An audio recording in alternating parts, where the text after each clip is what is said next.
Ustazah, ini juga sudah masuk pertanyaan dari Tulur Al-Victor. Bagaimana Ustazah jika nanti orang tua ini notabene adalah seorang pekerja yang minim meluangkan waktu untuk anak? Apakah juga bisa memberikan perhatian atau bisa melekatkan untuk mendekatkan diri kepada anak, atau bagaimana? Adakah solusinya, Ustazah? Ya. Jadi kita itu mau kita posisinya sebagai pekerja ataukah direktur ataukah rakyat biasa ataukah pemimpin atau siapapun itu, tetap saja bahwa amanah anak kita untuk kemudian mendapatkan pendidikan dan pembinaan dari kita sebagai orang tua mereka itu nggak akan hilang gitu loh. Sama dengan, jadi dia itu bukan sebuah kewajiban yang saling menihilkan atau menegasikan atau saling menghapus ya. Ketika kita itu jadi anak, kita punya kewajiban untuk melakukan birrul walidain Kepada orang tua. ya kan, berbakti pada orang tua.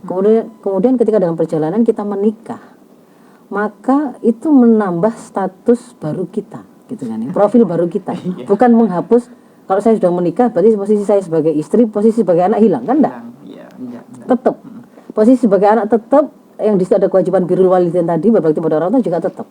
Tapi dia mengambil amanah baru sebagai suami, sebagai istri. Ketika kemudian dalam pernikahan mereka kemudian mereka memiliki anak, mereka jadi orang tua, jadi bapak, jadi ibu, maka itu kewajiban mendidik anak-anak mereka yang lahir dari keluarga, dari pernikahan mereka itu adalah kewajiban yang menambah amanah-amanah sebelumnya ada. Kan begitu. Jadi kalau tadinya itu suami punya kewajiban untuk menafkahi istrinya, ketika ada anak, menafkahi istri dan anaknya. Ketika dia jadi suami tadinya itu mempunyai kewajiban untuk membina dan mendidik istrinya, ditambah ada anak, ya tambah kewajibannya mendidik anaknya, kan begitu. Tidak kemudian anak lahir berarti ibu gak usah diregen gitu. Enggak gitu. Apakah itu semampunya atau bagaimana, Saudara? Bahwa kita memang diperintahkan oleh Allah untuk bertakwa semampu kita, sesuai istitoah kita. Memang iya, tetapi makna istitoah itu tidak seenak-enaknya dari kita dewe gitu ya. Ya, enggak maunya semau kita gitu enggak, tapi namanya ketidakmampuan itu kalau kita lihat penjelasan syara itu kan enggak mampu secara akal. Maka kalau orang gila, orang yang lemah akal kan enggak dapat taklif atau beban hukum dari syariah. Iya. Atau tidak mampu secara finansial untuk mendapatkan beban hukum tertentu.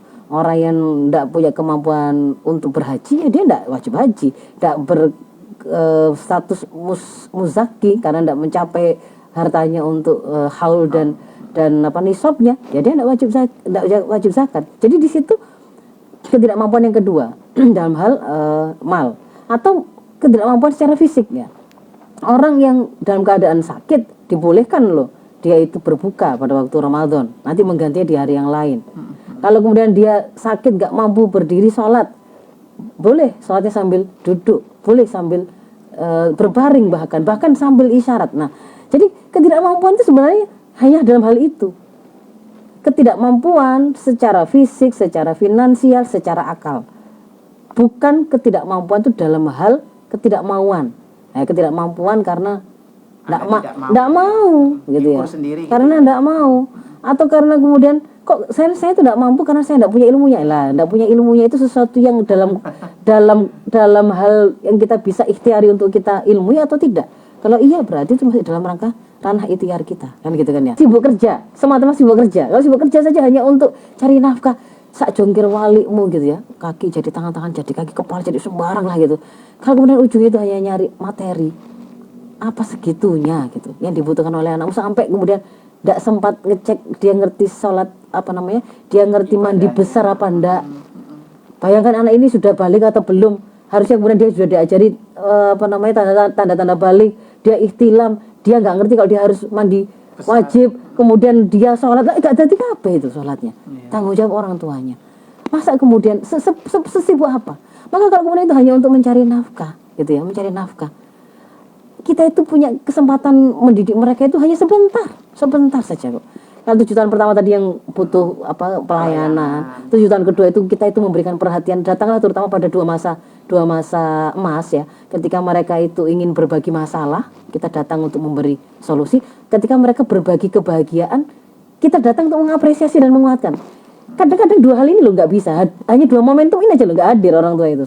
Anak main dengan temannya di rumahnya, nangis di rumah, dia habis dibully, habis bertengkar, dia pengen dapat penguatan dari orang tuanya, enggak ada orang, sepi, kosong lah. Jadi jiwanya emang akhirnya jadi rapuh gitu loh. Ibaratnya gelas plastik ya, gelas botol mineral itu.